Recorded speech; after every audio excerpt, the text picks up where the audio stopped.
భూదేవి కదలి వచ్చి బాసికం కట్టింది, నెల పొడుపున చంద్రుడొచ్చి తిలకంగా మారాడు. ఆ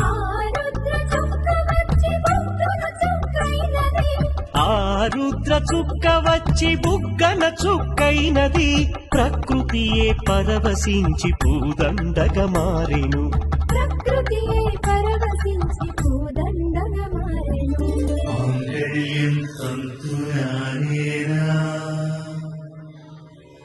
మమ జీవన హేతునా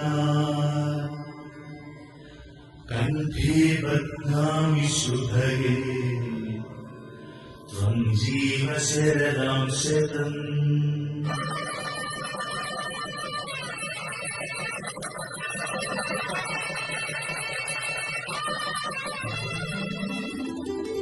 పార్వతీ పరమేశ్వర